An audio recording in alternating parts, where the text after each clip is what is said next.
안녕하세요. 사연 읽어주는 남녀입니다.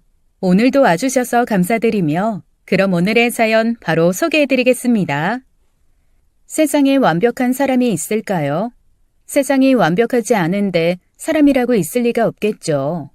그럼에도 불구하고 우리는 또 끊임없이 완벽함을 원하잖아요. 하지만 완벽주의자가 세상 살아가기가 얼마나 피곤한지를 제가 압니다. 제가 그런 사람이니까요. 주변에서는 저를 까칠정이라고 합니다. 제 이름 김정선에 발을 정을 넣어서 만들어진 거예요. 발음을 이야기하는 까칠함, 이렇게 해석하면 되겠네요. 아버지가 항상 바르고 선하게 살라고 지어주신 이름 정선. 어릴 때는 친구들이 정선 아리랑이라며 놀렸지만 저는 제 이름이 좋았어요. 사람이라면 응당 바르고 착하게 살아야 한다고 생각했거든요. 그래서 초등학교 때부터 이름처럼 살려고 노력했어요.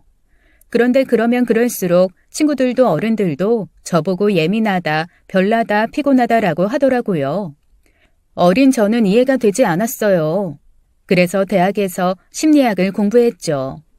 지금은 심리상담센터에 소장으로 일하고 있어요. 짐작하셨겠지만 연애도 쉽지는 않았어요. 아니 좀 창피한 이야기지만 솔직히 말씀드리면 요즘 말로 모태솔로에 가까웠습니다. 외모도 나쁘지 않고 오히려 얼굴은 예쁜데 라는 소리를 많이 들었죠. 그런데 소개팅이든 선이든 나가면 남자들이 애프터 신청을 안 하는 거예요. 센터의 부소장이 그러더라고요. 소장님, 여기서 상담하던 남자들에게도 말했죠? 그러니까 남자들이 다 도망가죠. 상담객들도 소장님 팩트 폭격에 다 나가 떨어지잖아요.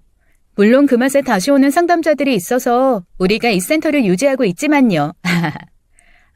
뭐 어딘가에 있겠죠. 소장님의 그 매력에 빠질 남자가 적어도 한 명쯤은 존재하겠죠. 네, 맞습니다. 그 한 명의 남자를 드디어 만났습니다. 그 남자를 만난 건 햄버거 가게였어요. 요즘은 어디를 가나 다 사람 대신 기계가 주문을 받잖아요.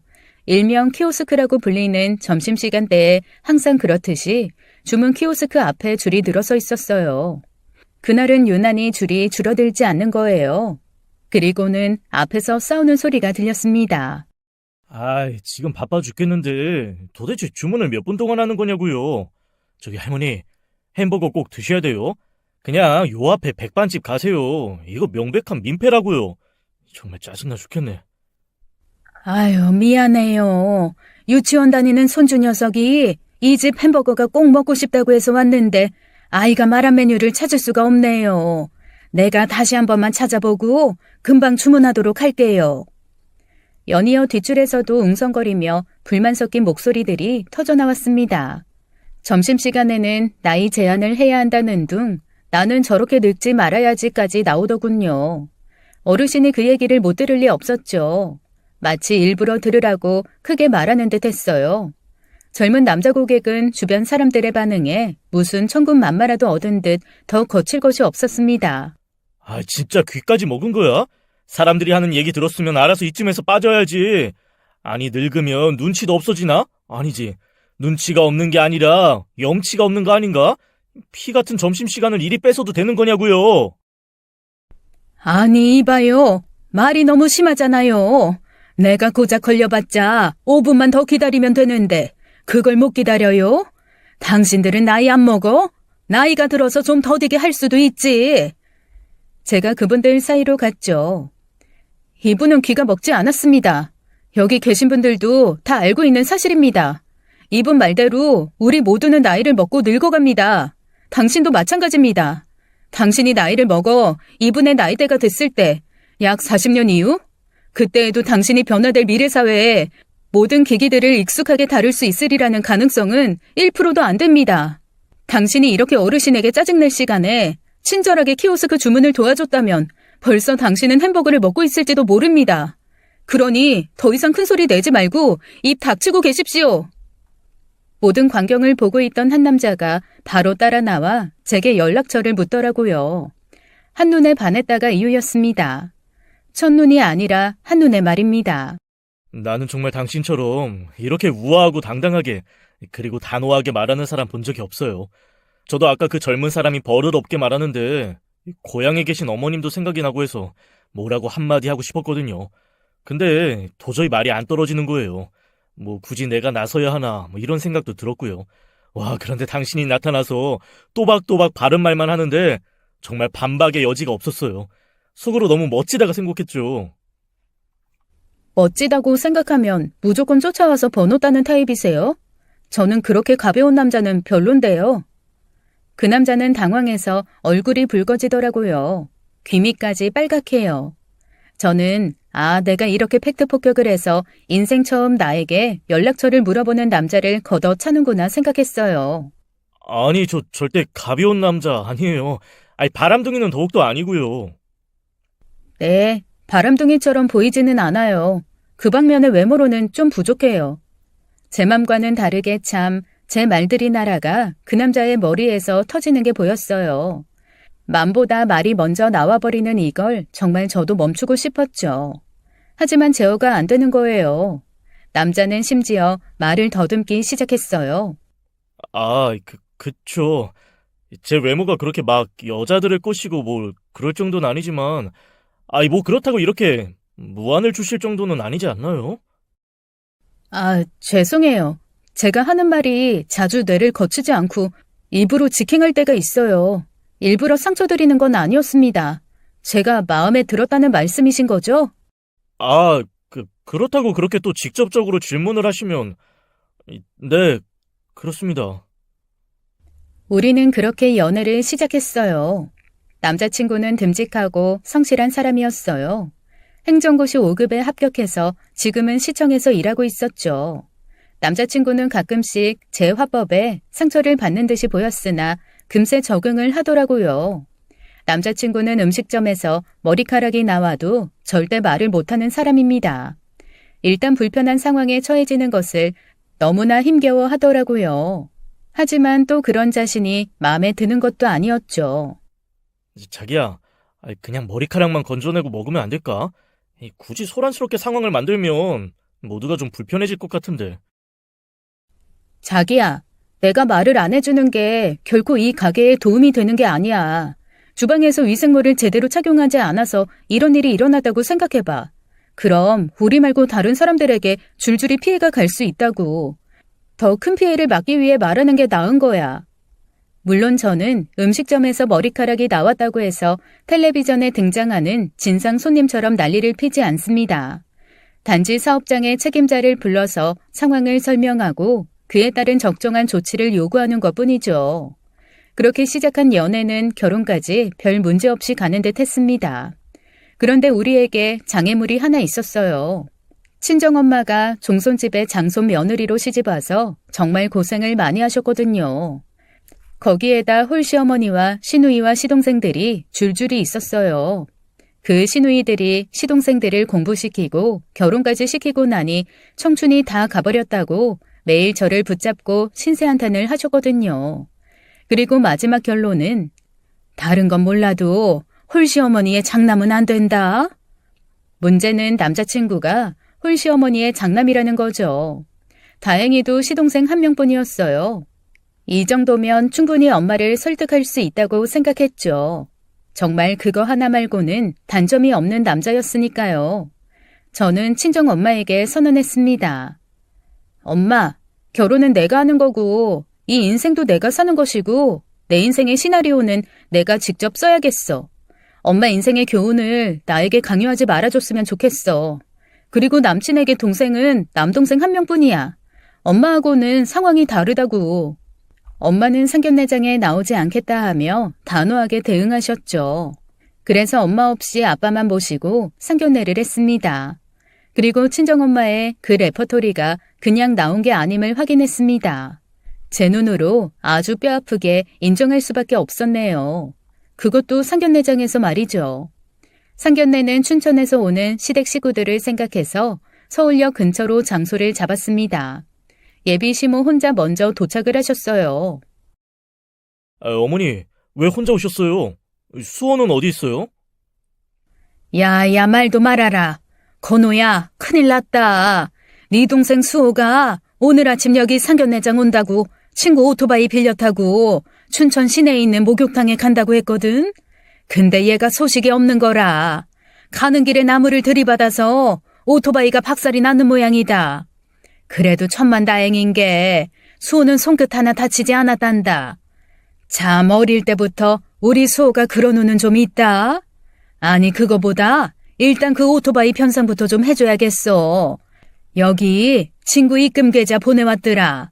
그 친구놈이 쌩 난리를 치는 모양이야. 일단 형이 보내준다고 각서 쓰고 출발했다니까 먼저 돈부터 보내줘라.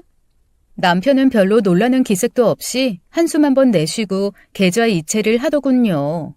아이고 사돈될 분들 앞에서 처음부터 정신이 없었네요. 죄송합니다.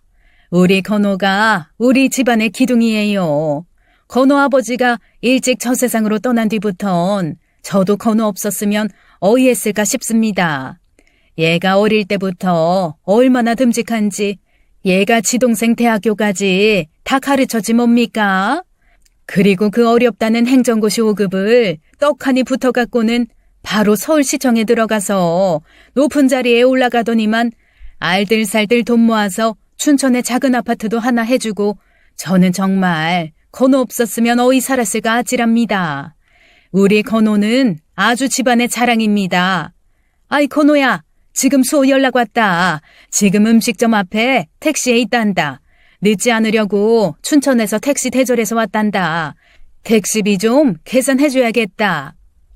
네, 남자친구는 진짜 장남이었습니다. 아버님이 일찍 돌아가셔서 어릴 때부터 가장의 역할을 할 수밖에 없었다고 합니다. 형제가 동생 한 명이라 장남의 무게가 얼마나 될까 싶었죠. 기껏해야 남동생과 홀시어머니가 가족의 전부였으니까요. 하지만 하나부터 열까지 집안의 모든 대소사를 남자친구가 책임지고 해결하고 있더라고요. 작게는 제사 준비부터 매달 생활비며 예비 시댁에서 벌어지는 모든 일을 남편이 도맡았어요. 그런데 철없는 동생이 27살이 된 지금까지 저지르는 자질구레한 사고까지도 남편이 해결사였어요. 마치 항상 열리는 현금 지급기 같은 존재였죠. 정선아, 네가 선택한 남자니 더 이상 불필요한 말을 얹지는 않겠다. 사실 나도 네 엄마에게 할 말이 없는 사람이니까 말이야. 다만 이 서방의 장난병 고치지 않으면 앞으로 네 결혼 생활이 평탄할 것 같지 않다. 현명한 네가 오죽 알아서 잘하겠냐마는 한국에서 장난병 거의 불치병에 가깝다는 것만 알아둬라. 평생 이 서방과 함께하기로 결심했다면 가족하고도 평생 같이 해야 한다는 거 명심해. 오늘 상견례장에 참석하지 않은 친정엄마 얼굴이 떠오르더군요. 평생 자라오면서 가장 많이 들은 말이 홀시어머니의 장남은 안 된다였는데 이래서 부모님 말씀은 다 뼈가 되고 살이 된다고 하는 건가 하고 말이죠. 거기에다 그 상처의 공범자인 아빠가 장남병이 불치병이라고 하시니 솔직히 순간 살짝 후회가 될 뻔했어요. 하지만 본게임은 시작도 안 한 거더라고요. 예비 시동생이 헐레벌떡 상견례장으로 들어왔습니다. 들어오자마자 인사만 하고는 정신없이 음식을 먹기 시작하더라고요. 형수님, 이렇게 불러도 되죠? 앞으로 잘 부탁드리겠습니다. 우리 형이 완전히 공부만 하는 숙맥인 줄 알았는데 연애도 하고 참 대견하네요. 형수님, 대학원까지 나온 박사라면서요? 와, 우리 형 학벌도 만만치 않은데 박사님이라니. 와, 이제 능력 있고 똑똑한 형수님까지 들어왔으니 내 인생도 이제 고속도로인 건가? 형수님, 주식하시죠? 제가 얼마 전에 정말 쌈박한 리딩방에 겨우 들어갔거든요. 여기가 들어가려면 정말 반년 이상 기다려야 하는데 친구 찬스로 어렵게 들어갔어요. 이번에 대박 정보 하나 있는데 이거 수익률 무조건 100% 넘어갑니다. 딱 저한테 500만 원만 투자하시죠. 상견례장에서 저는 일단 지켜봤습니다. 그리고 철없는 예비 시동생의 투자 제안은 정중히 거절했죠. 아유, 수호야, 천천히 좀 먹어. 체하겠다. 누가 보면 며칠은 굶은 줄 알겠어. 얘가 어릴 때부터 마음이 허해서 이렇단다. 이제 새아가가 들어오면 하나 있는 시동생은 네 동생이다 생각하고 챙겨야 한다. 응? 아니다. 남편이랑 같다고 생각해서 똑같이 떠받들며 살아야 한다. 엄마, 제발 그만하세요. 요즘 시대에 누가 남편을 떠받들며 살아요? 거기에다가 시동생은 왜 얹어요? 아이고, 니는 아직 결혼식장에 들어가기도 전인데 네 마누라한테 꽉 잡혀 살래? 아니, 결혼하면 남편은 하늘인데 시동생도 하늘처럼 잘해주라는 게 뭐 못할 말이냐? 아직 결혼하지 않았으니 저는 새아가가 아니고요. 저는 남편을 떠받들며 살 생각은 없습니다. 그리고 저는 친동생이 있기 때문에 남편의 동생을 친동생이라 생각할 필요가 없습니다. 더더군다나 제 친동생도 저는 챙기지 않습니다만. 다시 한번 엄마의 일갈이 생각나면서 제 선택에 대해 고민했어요. 여기서 이 막장 드라마에 나올 것 같은 예비 시어머니와 예비 시동생을 가족으로 둔 이 남자와 깨끗하게 헤어질 것이냐, 아니면 평생 처음으로 결혼을 생각한 이 남자를 믿고 결혼까지 가느냐. 만약에 결혼까지 간다면 어떻게 현명하게 이 가족들과 함께 평생을 살 수 있을까를 말이죠. 일단 남자친구의 장난병이 불치병인지 아닌지를 판별을 해보자 생각했어요. 선택은 그 이후에 해도 충분하다고 말이죠. 괜히 흥분으로 섣부른 판단과 오해를 하면 나중에 정말 큰 후회를 할 것 같았거든요. 어쨌든 당신과 결혼식장에 들어가기 전에 한 가지는 확실하게 확인하고 싶어. 이제까지는 당신이 장남으로서 형으로서 인생을 살았다면 결혼과 동시에 나의 남편으로 위치가 바뀌는 거야. 그 말인 즉슨 경제적으로 공동체는 당신과 내가 되는 거야. 이제 어머님께 매달 드려야 하는 생활비가 경제적인 지원의 모든 것이야. 그리고 도련님은 완전하게 독립시켜야 돼. 대학 나와서 군대까지 제대한 남자가 아직까지 엄마 밥 얻어먹으며 형한테 용돈 타서 생활하는 것 자체가 말이 안 돼. 내가 너무 심하게 얘기하는 것 같아? 무슨 소리야. 내가 정말 결혼 하나는 잘하는 것 같다. 내가 당신한테 왜 반했는데 그 정확한 판단, 단호함.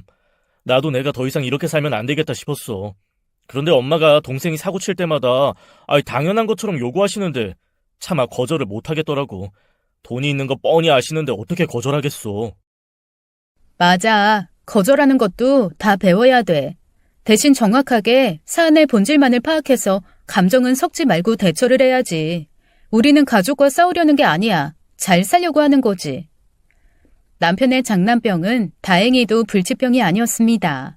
불치병이 아니라면 치료의 가능성은 높았으니까요. 결혼하고 한 달이 지났을 때 시어머니에게 연락이 왔습니다. 건호는 왜 전화를 안 받니? 집에 있으면 좀 바꿔라. 무슨 일이신데 그러세요? 제가 전해드릴게요. 그래, 뭐 이제는 건호 말고 네가 해결해도 되는 문제다. 수호가 글쎄 돈 좀 벌어보겠다고 동네 호프집에 저녁에 나갔는데 거기서 손님이랑 시비가 붙은 모양이야. 아니 몸싸움을 얼마나 했는지 가게 물건들도 다 부서지고 난리가 났나 보더라. 이번에도 수호가 다친 데는 없다더라. 얼마나 다행이냐. 아니 근데 그 집 사장이 완전 악질인가 보더라.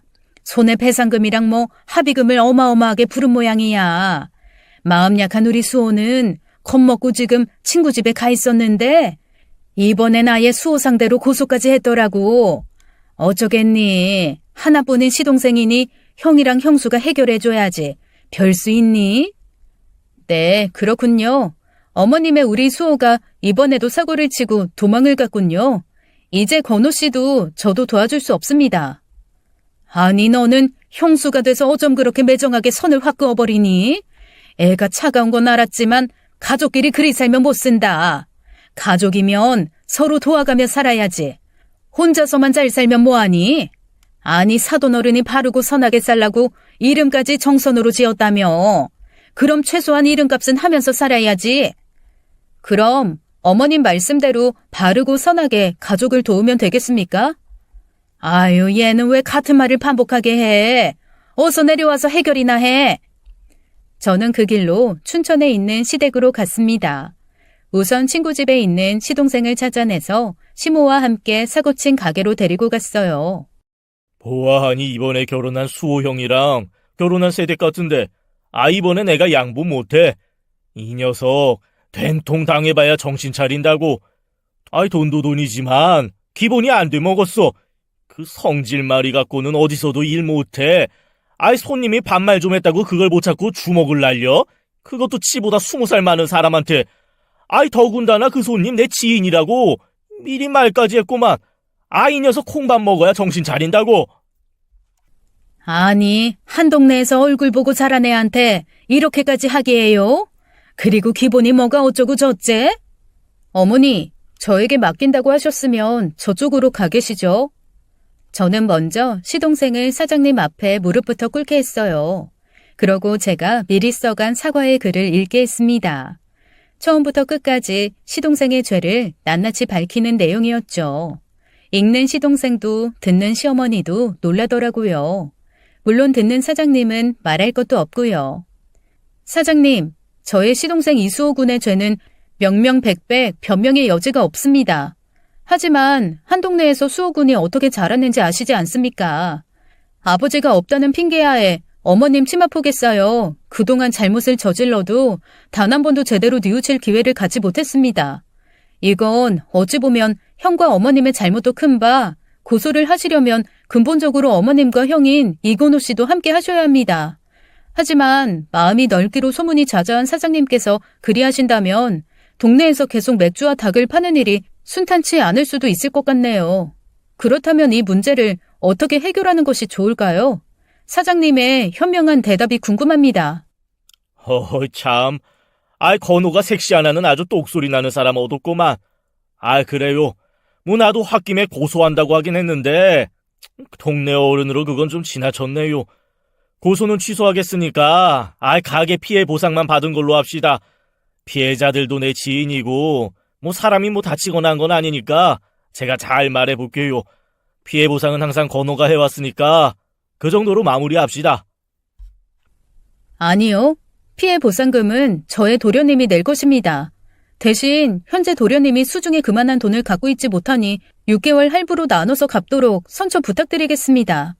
피해 보상금 청구와 채무 불이행 시 조건은 사장님의 의견에 따르겠습니다. 아이, 무슨 소리예요? 내가 어떻게 그 돈을 갚아? 도련님, 일을 해서 월급을 받아서 갚으셔야죠. 만약 하루라도 연체가 된다면 사장님이 민사소송을 걸게 될 것입니다. 그렇게 되면 도련님 인생 그때부터 완전히 나락으로 가는 거 시간 문제겠죠? 아니, 얘는 피해보상금 그깟 400만 원 니들이 갚아주면 될 걸 무슨 각서까지 쓰게 만들어?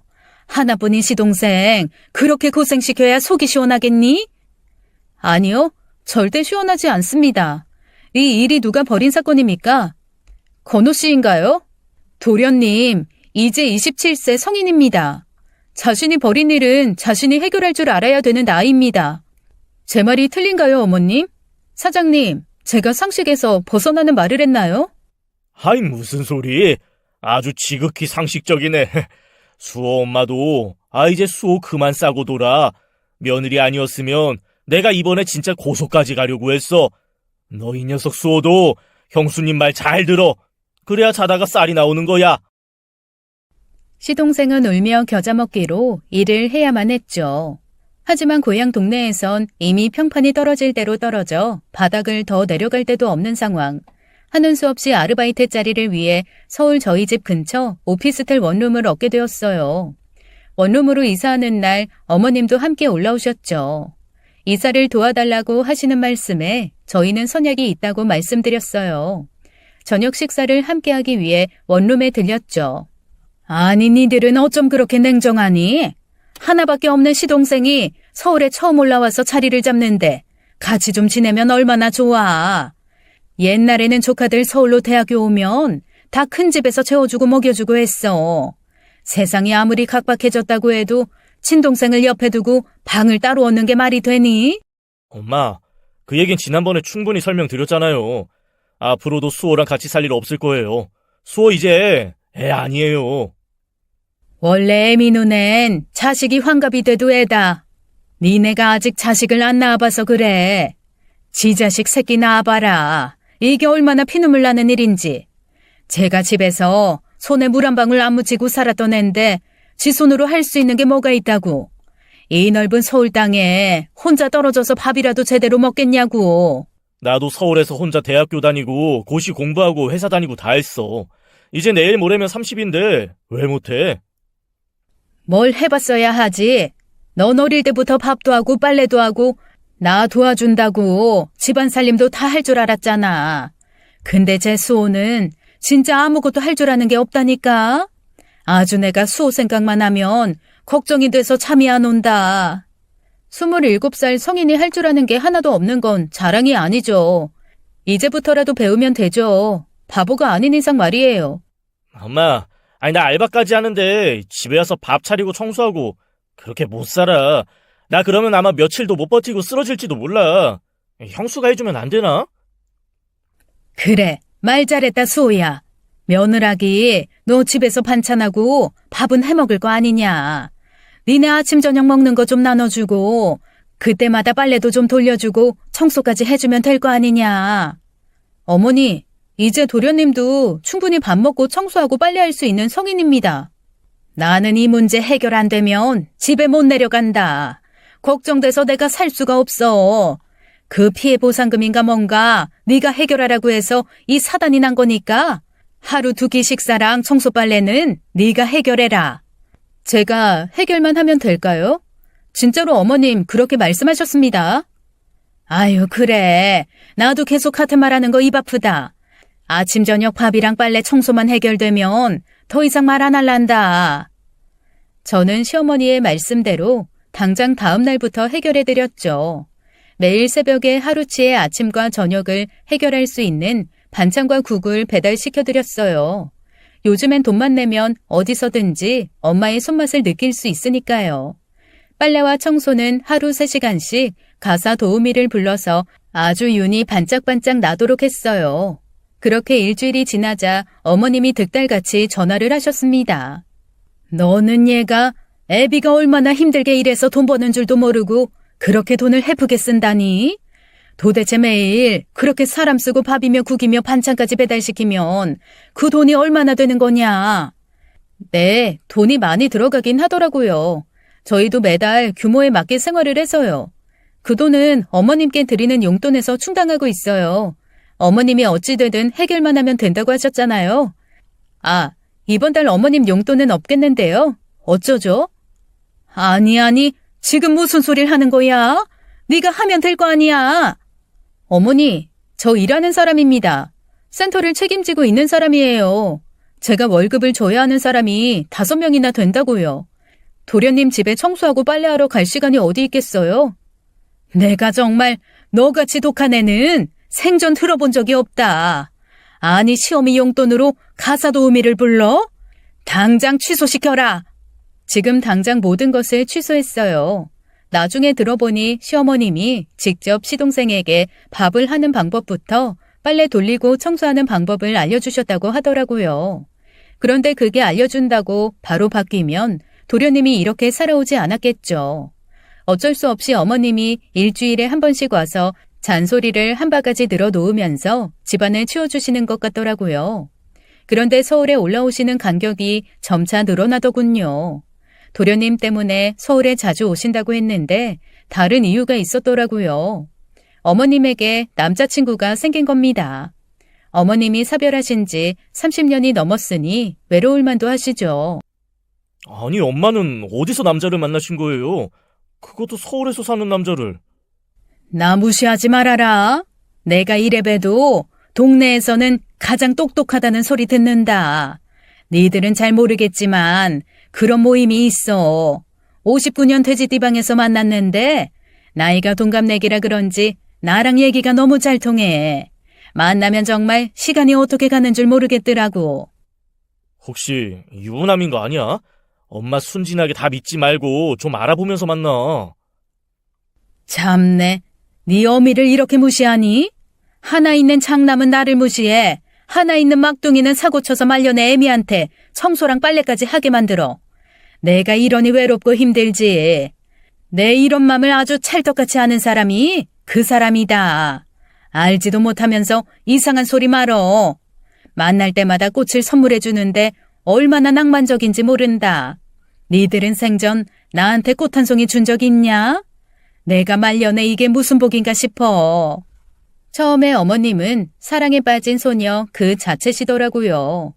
진짜로 점점 생기도 있고 젊어지고 예뻐진다는 착각이 들 정도였어요. 그런데 남편은 걱정이 많았습니다. 우리 엄마가 보기보다 순진해. 아니, 사람이 조금만 잘해줘도 바로 넘어간다고.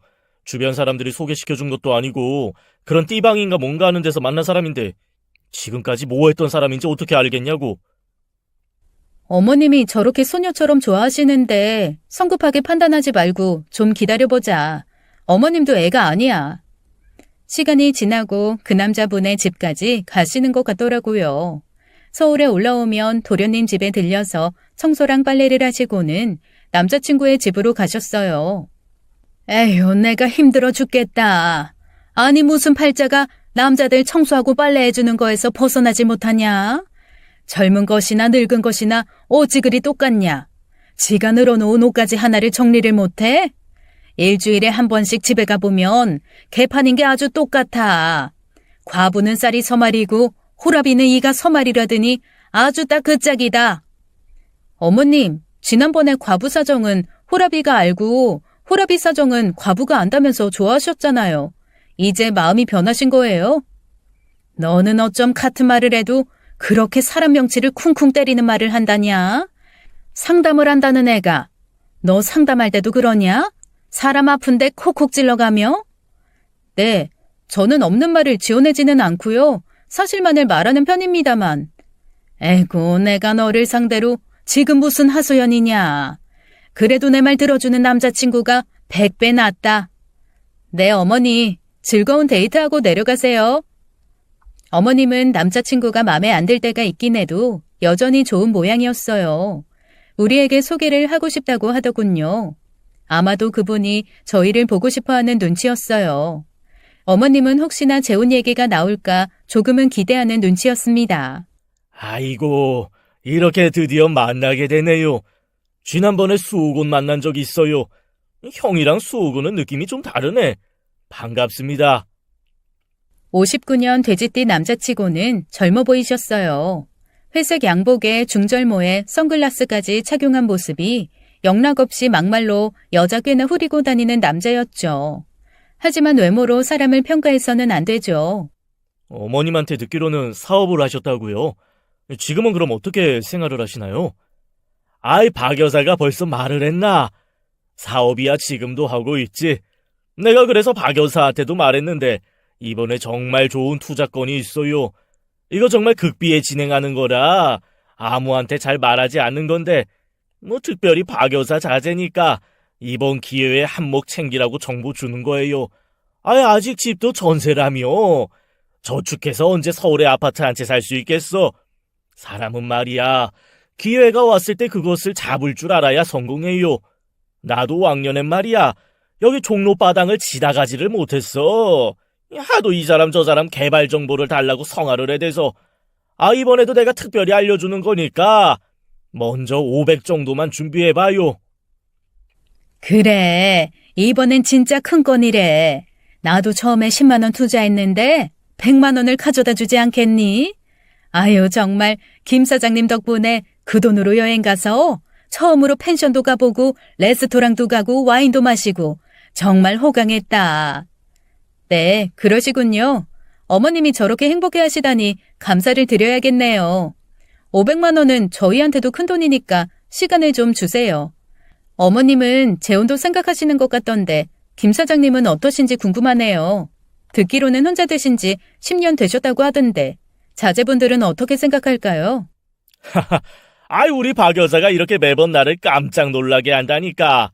우리 애들이야 지금 다 미국에 나가 있어서 한국에는 나 혼자 있어요. 그래서 내가 신혼여행은 하와이로 가려고 하와이 찍고 애들도 보고 오고. 어때 박 여사? 아유, 애들 처음 만났는데 벌써 그런 얘기 꺼내면 어떡해요. 미국까지 가려면 돈도 많이 들 텐데. 그쵸? 에이, 결혼 자금이야 내가 이미 다 준비해뒀지. 그저 박 여사가 장남이 아직 제 집 하나 없다고 걱정을 하니까 내가 이번에 좋은 정보를 주고파서 그런 거지. 일단 500 투자해서 한 달 이내에 5천 받아보고 그 다음에 안심하고 투자해봐요. 남편과 저는 그쯤에서 서로 눈빛을 교환하고 자리를 정리했어요. 아, 이건 그냥 누가 봐도 양아치 사기꾼이었지만 사랑에 빠진 어머님에게는 보이지 않았죠. 먼저 어머님에게 김 사장의 주민번호가 필요하다고 부탁드렸어요. 대신 김 사장님이 모르게 해달라고 했죠. 처음에 시어머니는 엄청 기분을 상해하셨어요.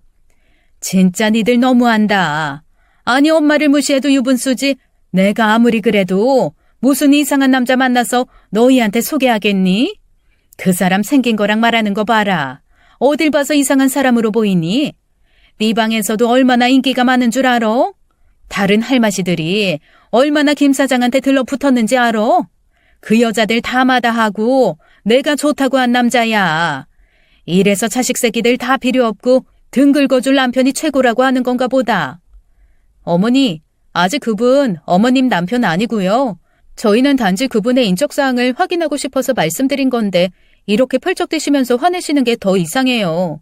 그리고 그분 생긴 거랑 말씀하시는 거 딱 양아치 사기꾼이에요. 어느 누가 봐도 그렇게 말할걸요? 원래 사랑에 빠지면 눈에 뭐가 씌인다고 하잖아요. 어머님의 상황이 지금 그런 것 같습니다. 와, 얘 봐라. 시아버지가 될지도 모르는 분한테 뭐? 양아치? 사기꾼? 너 지금 돌았니? 네가 잘못 본 거면 너 어떻게 책임질 건데? 돌지 않았고요. 제정신입니다. 어머님이 그렇게 자신 있다면 신혼조회를 해보면 되지 않겠어요? 제가 그래서 주민번호가 필요하다고 한 건데요. 해봐서 만약에 사기꾼이 아니라면 어머님께 무릎 꿇고 사죄드리고 평생 어머님 말에 토달지 않고 무조건 하라는 대로 따르겠습니다. 저도 마지막 결전의 카드를 내밀었습니다. 혹시나 아니면 평생 어머님 말씀에 순종하는 고분고분한 며느리가 되는 거죠. 제가 잘못 판단한 일이니 충분히 감수할 만하다고 생각했어요. 하지만 제가 사람들을 만나는 게 직업인 사람입니다. 제 촉은 아주 정확했어요. 형사인 사촌오빠에게 부탁해 시모의 남자친구 신혼조회를 해봤더니 사기전과 13범이었어요. 혼인빙자 사기죄도 있더라고요. 어머님께 이 모든 증거를 정리해서 보여드렸습니다. 이게 진짜 사실이란 말이냐?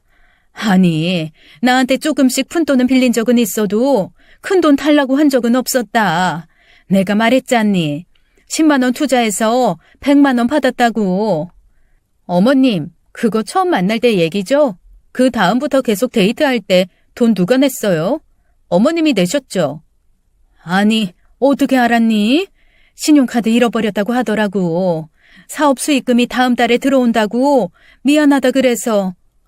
저는 사촌오빠에게 들은 사기 수법과 피해자들의 이야기를 소상히 들려드렸어요.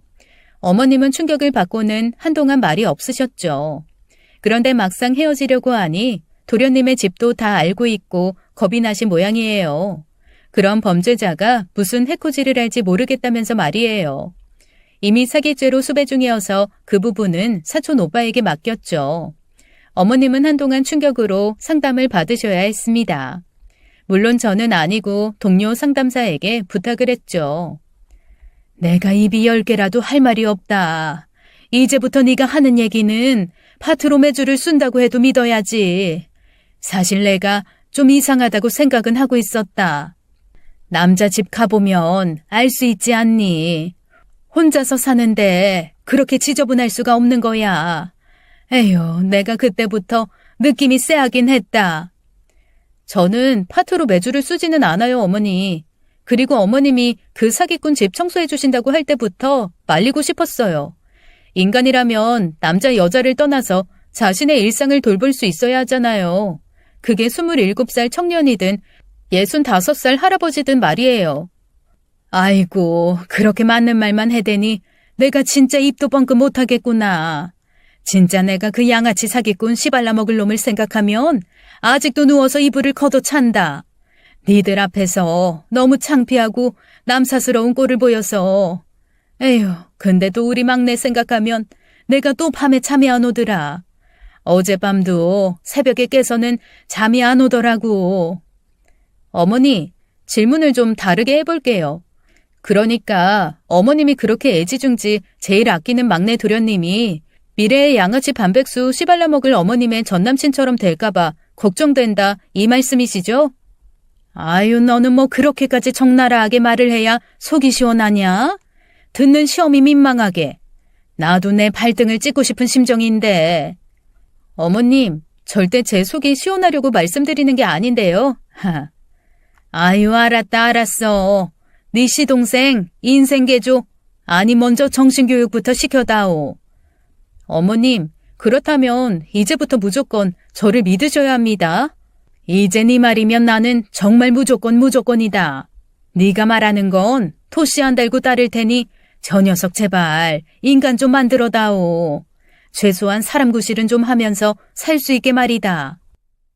엄마, 안 돼. 나 좀 살려줘. 나만 두고 내려가면 어떡해. 아마 엄마 막내 아들 살아있지 못하게 될 거야. 제발 나 좀 데려가. 나 엄마랑 살래. 정신 차려, 이 자식아. 너는 이제 네 형수가 죽으라고 하면 배 까고 죽는 신용이라도 해. 형수 말에 무조건 복종해. 아니면 너는 천년만년 사람 안 된다. 엄마, 내가 무슨 구미호야? 아니면 마늘 먹는 곰이야? 나 이미 사람이야, 사람이라고. 지금까지 사람으로 잘 살아왔는데 무슨 소리야? 아이, 몰라. 사실 사람은 살아있는 그 자체로 소중한 존재이고 생명입니다. 남에게 해를 끼치지 않는다는 전제 조건이 달리겠지만요. 여기서 어머님이 말한 사람 구실은 아마도 사회에서 직업인으로 수행해야 할 기본적인 태도를 말하는 것이겠죠.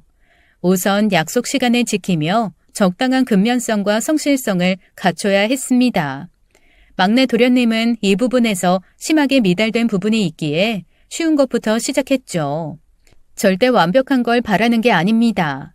이제 도련님은 일을 하셔야 합니다. 그런데 일을 하려면 사회에서 요구하는 능력이 있어야 합니다. 능력이 없다면 기술이라도 있어야겠죠? 내일부터 도련님은 기술을 배웁니다. 어떤 기술이 도련님 적성에 맞고 잠재력을 깨울지 모르기 때문에 일단 3개 분야의 기술 자격증부터 시작하겠습니다. 제과 제빵기술 자격증, 미용기술 자격증, 불도저 운전 기능사, 이렇게 서로 상이한 분야를 시작으로 재능을 발견해 봅시다. 설마 매일 나가서 뭐 배우고 하는 건 아니죠? 도련님, 보통의 대한민국 사람들은 주말 빼고 주 5일 매일 나가서 일을 합니다. 더 열심히 사는 사람들은 쉬는 날 없이 일하기도 하고요. 교육원은 아침 9시부터 6시까지 일정표를 짜놓았어요. 하지만 체력이 있어야 사회생활을 할 수 있잖아요. 새벽 운동도 제가 특별히 예약했습니다. 이 부분은 사랑하는 형이 친히 자신의 용돈을 쪼개서 등록을 해주었네요. 이 타임에서 형에게 감사 인사 먼저 드리시죠. 아니, 기술 자격증 따는 것도 다 돈 아니냐. 그럼 그건 애미가 해주는 거야? 설마 내 용돈에서 나가는 건 아니지? 헤이, 제가 그렇게 경우 없는 사람이 아니잖아요. 교육원 강습료는 미래의 도련님이 내는 거죠. 특별히 가족의 정을 발휘해서 1% 최저이자로 제가 빌려드리는 거예요. 교육 끝나면 저녁 알바가 기다리고 있으니 이자만 우선 받겠습니다. 원금 상환은 취직 이후에 받는 거로 하죠. 그럼 오피스텔 월세는? 설마 그건 좀 도와줄 거지? 그건 주말 알바에서 내면 되겠더라. 내가 친구가 갈비집에 불판 닦는 알바 자리 부탁했어. 그게 시간 대비 시급이 높아서 한 달 주말 내내 일하면 딱 오피스텔 월세 나오더라. 너는 그동안 너무 대충 살았으니 주말도 없이 한번 열심히 살아봐. 야, 형수랑 내가 너를 이렇게 생각한다. 복 받은 줄 알고 입 닥치고 무조건 해. 도련님은 의외로 미용 기술 자격증을 제일 먼저 획득하더라고요. 제과제빵은 필기시험에서 계속 낙방해서 3번의 시도 이후에는 중단시킨 상태입니다. 불도저 운전 기능사는 시작도 하기 전에 미용실에 취직을 해서 자동 취소. 일은 힘들어도 예쁜 언니들을 많이 봐서 좋다고 하는데 아직 정신교육은 좀 더 시켜야 할 듯합니다. 그래도 지난 어머님 생신에는 도련님이 선물까지 준비해서 어머님이 감동의 눈물을 흘리셨어요. 이제 5월 어린이날을 앞두고 있는데 저도 은근히 기대가 되기도 하네요. 청취자 여러분도 가족의 달 5월 가족과 함께 행복하게 보내시길 바랄게요. 지금까지 사연 읽어주는 남녀였습니다. 끝까지 시청해주신 여러분 감사드리며 저희는 다음 사연으로 돌아올게요. 감사합니다.